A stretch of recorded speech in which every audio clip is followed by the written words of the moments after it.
Mathias est là, donc on peut y aller. Alors nous avons une équipe double, en quelque sorte, avec des démarches complémentaires. Je commencerai, pas parce que ça aurait pu être Elisabeth, mais c'est un travail qui est plus sur la grande échelle et les territoires.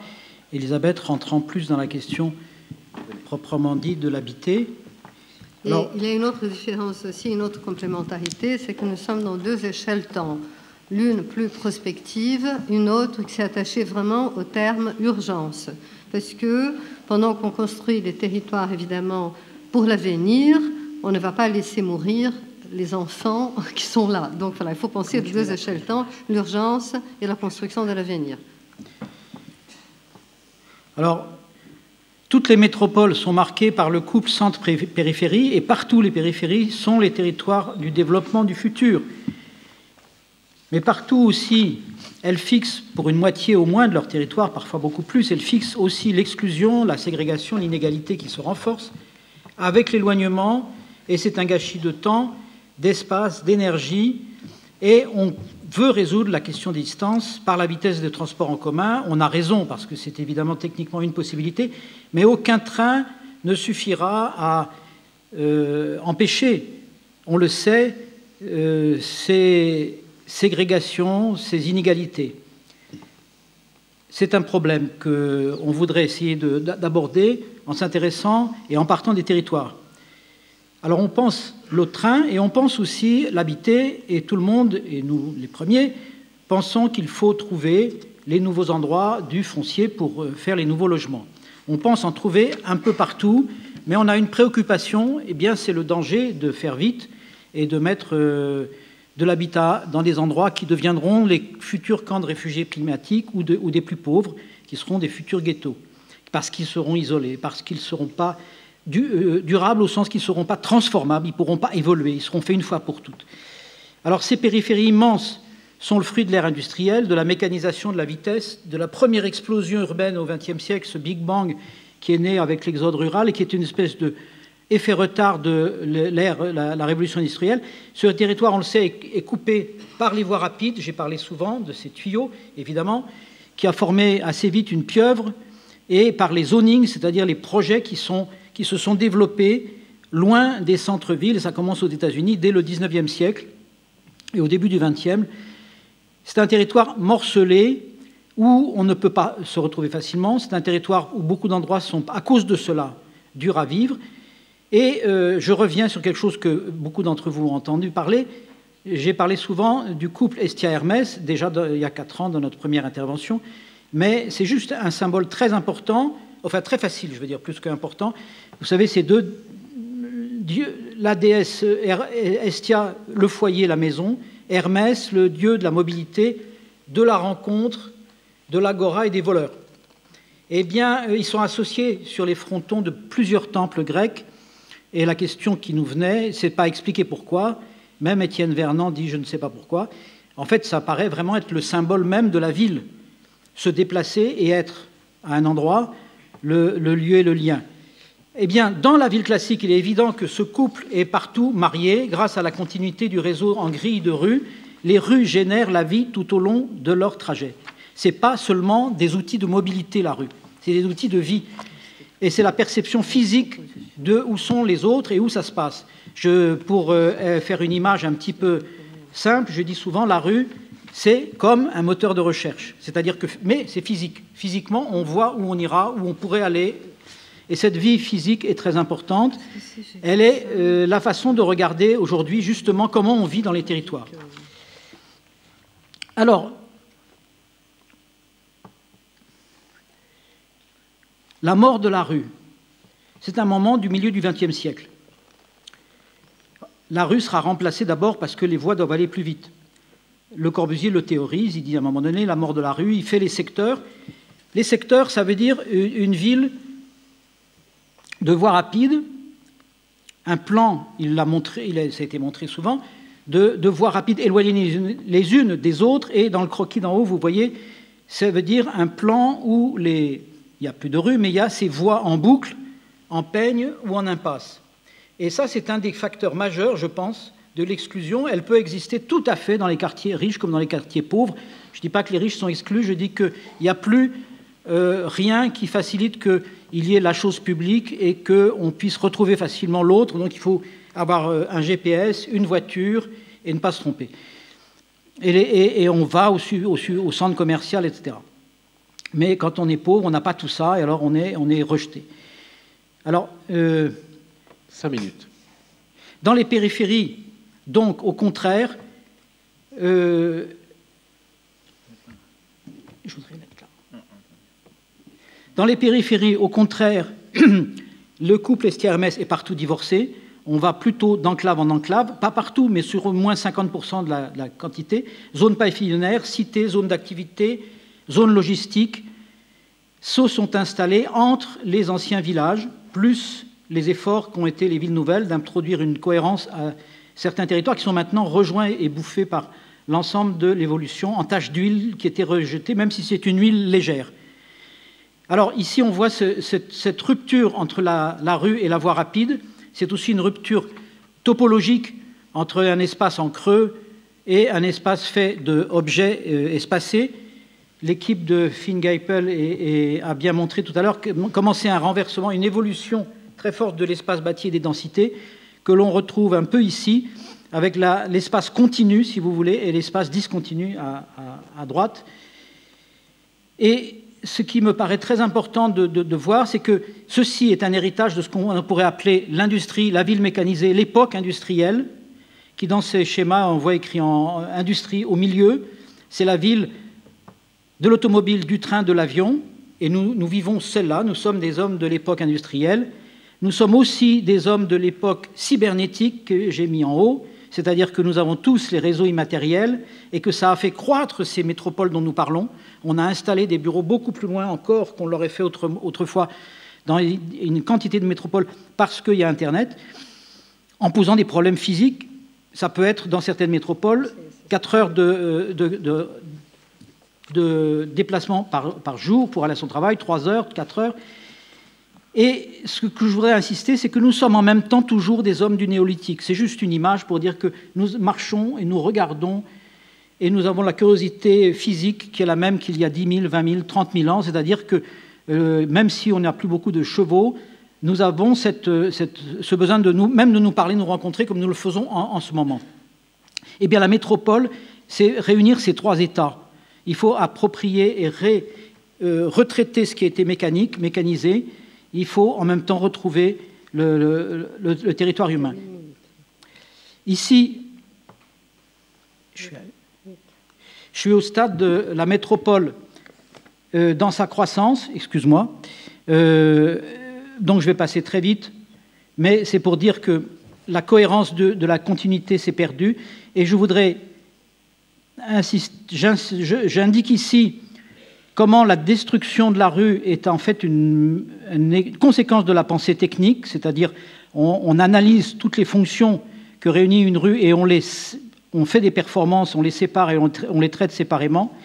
Et je propose, comme je l'ai fait, que l'AIGP puisse être, pour certains d'entre nous, conseil pour ce qui se passe au sol et pas seulement en sous-sol, et sur un thème très ciblé, croisant beaucoup de thèmes, introduire la continuité, réintroduire la continuité qui est rompue partout dans le maillage au sol. On l'a vu avec les élus, avec les habitants, dans les endroits où nous sommes en train de travailler, restaurer la continuité.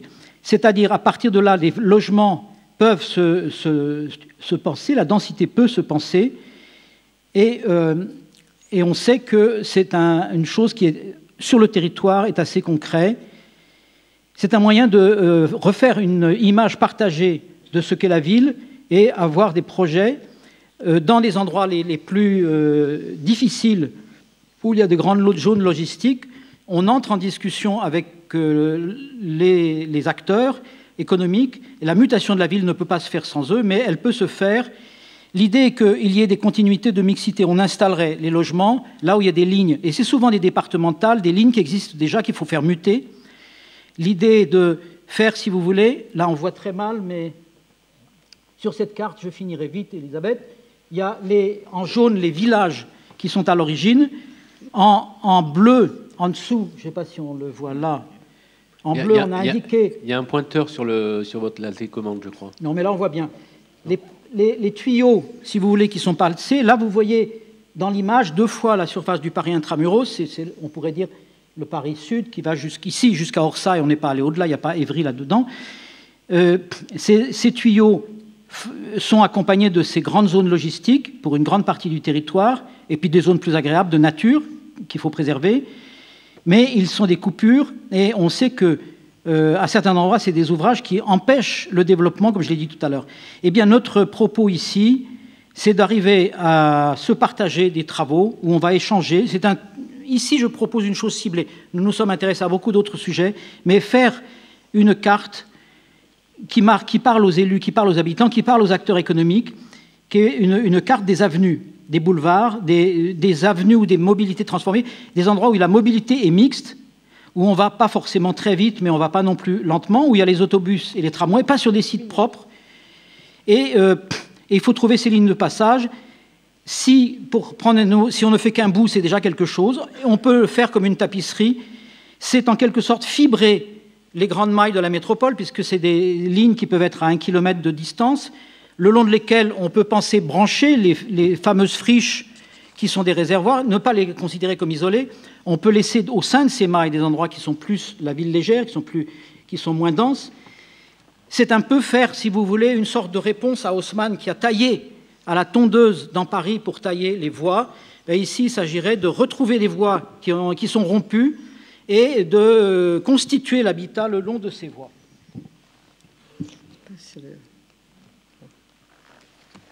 Oui, comme j'ai dit tout à l'heure, je vais parler vite pour attraper le temps perdu. Je me suis attachée au mot d'urgence, donc ce sera aussi une petite communication faite dans l'urgence. En partant du constat, des plusieurs constats que nous faisons depuis quelques années, ces dernières années, de tout ce qui a déjà été dit, on ne va pas redire l'état des lieux, mais simplement par rapport à 2 thèmes qui concernent, la pénurie de logement, et en attendant que on ait construit la métropole et trouvé d'autres manières de repenser la métropole et d'équiper d'autres secteurs. Actuellement, les meilleurs moments les meilleurs lieux pour placer des logements qui puissent en effet correspondre à la pénurie de logements sont des secteurs déjà très équipés pour proposer des insertions donc de logements, des programmes de logement dans les territoires déjà structurés et très bien équipés par des réseaux, des maillages, soit routiers, des équipements scolaires, tous les types peut-être d'équipements. Nous savons en plus que rationaliser un territoire, une surface, évidemment, est aussi un facteur très réaliste pour pouvoir réaliser rapidement des projets, puisque dans une petite surface, on peut construire des grandes quantités et de logements, un grand nombre important de logements. Et donc, je vais arriver à la tour IGH. Je sais que ce n'est pas un sujet nouveau, mais des tours IGH de qualité peuvent, dans un secteur déjà bien équipé, peuvent proposer des programmes qui correspondent aux demandes actuelles, demandeurs d'emploi, demandeurs de logement. La majorité des demandeurs de logement sont des demandes de logement à bas prix, mais on ne peut pas loger dans des tours IGH étant donné les coûts des charges propres à l'IGH, aux immeubles de grande hauteur, sans une mixité programmatique. Donc là, à travers un modèle de tours IGH où on peut panacher un programme de logements de luxe au dernier étage, des logements moyens dans les étages moyens, intermédiaires, et des logements sociaux dans les étages plus bas. Cela permet de construire un grand nombre, de proposer un grand nombre et de faire une meilleure redistribution des charges donc locatives entre ces 3 catégories et donc de proposer un nombre important de logements. Il se trouve que j'ai des études en cours sur l'ISAC à Bagnolet et avant, à l'occasion de cette tour, évidemment, on s'est posé la question sur les meilleures formes d'insertion urbaine. Évidemment, les tours où mais dans les zones déjà denses, évidemment, pour qu'elles ne suscitent pas les rejets. Et 2, dans la ZAC, à l'intérieur des ZAC, à proximité des ZAC existantes, cela permet aussi une bonne insertion urbaine par des études de volume en crescendo qui permettent de descendre de la ville haute jusqu'à la ville plus basse avec une certaine harmonie et donc une insertion en douceur. Les tours, ces tours, donc l'autre problème des tours EGH, c'est que pour l'instant, le seul exemple connu propose un prix au mètre carré de 3 000 €. Donc la proposition des tours à 1 800 € de mètre carré sonne, c'est quand même correspond à une solution très réaliste pour parer à l'urgence d'habiter. Et donc étudier de nouvelles structures, de nouvelles formes, mais dans des zones, dans des secteurs très bien équipés, comme c'est le cas de Bagnolet, où par un téléphérique, on sera, qui sera construit très vite, nous serons donc à 5 minutes de la porte de Bagnolet, du métro, et très bien relié à Paris, dans un secteur très bien équipé avec tous les types d'équipements. Et donc maintenant, pour arriver au type de structure qui peut nous permettre à la fois d'obtenir des formes, bien sûr, qui sont un signal, un repère, c'est très nécessaire pour les métropoles, pour baliser les métropoles, et les types de structures qui peuvent nous permettre aussi la mixité programmatique, c'est un type de structure où les plans libres proposent la superposition de programmes très différents, et là, nous avons la combinaison de 4 types de programmes assez complémentaires. Donc, comme j'ai dit, de logements de luxe au dernier étage avec des terrasses, de logements intermédiaires au milieu et de logements sociaux en dessous, et quelques commerces au rez-de-chaussée, et des jardins partagés aux étages intermédiaires. Et en haut, ce sont des terrasses attenantes aux logements de luxe qui n'auraient pas de terrasses. Et donc, ces systèmes concret permet cette redistribution des charges, et donc l'existence, la possibilité de proposer des tours EGH, donc une quantité de logements assez importante dans une surface réduite, est bien intégrée dans l'environnement, puisque grâce à la ZAC, on peut proposer cette composition, cette insertion en crescendo.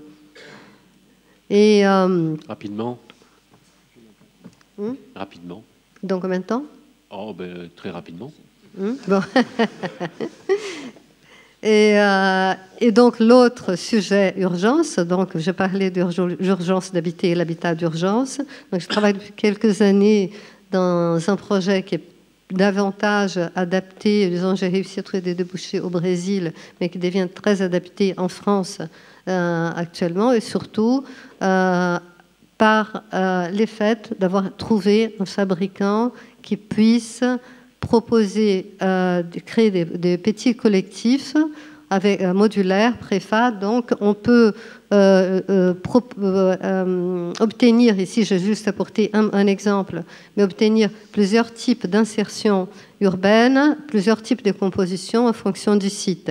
Et donc ici, l'idée c'est d'utiliser un foncier zéro, un coût foncier zéro, c'est-à-dire en nous plaçant à 5 mètres de haut, 5,50 mètres de haut, et en dessous des métros aériens, de manière à ne pas gêner, libérer les sols pour qu'on puisse continuer à l'utiliser pour des marchés, des foires, des brocs ou même des parkings, puisque la ville de Paris les cède en concession.